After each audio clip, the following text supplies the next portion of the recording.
শেখ হাসিনার হাতকে শক্তিশালী করতে চেয়েছিলেন, তারাও আজকে বাংলাদেশের আনাচে কানাচ থেকে একত্রিত হয়ে ঢাকায় এসে দাবিগুলো পেশ করছেন ডক্টর ইউনূসের কাছে। এখনো কেন অ্যাডভোকেট সাইফুল আত্মহত্যা দিতে হলো?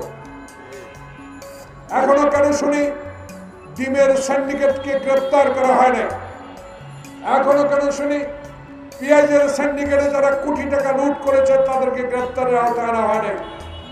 এখনো মানুষ বলতে শুনি যে মেহেদী, রুমি, হারুনেরা বাংলাদেশের জাতীয়তাবাদী শক্তিকে তছনছ করে দেওয়ার জন্য তার বিএনপির অফিসকে তছনছ করে দিয়ে নিজেরা বোমা বহন করে আমাদেরকে মামলা দায়ের করে জেলে পাঠিয়েছে।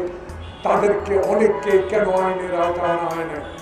এই বিচারগুলো, এই কথাগুলো মানুষ বলা শুরু করেছে। এটা তো আপনার সরকারের দুর্বলতা হওয়া উচিত।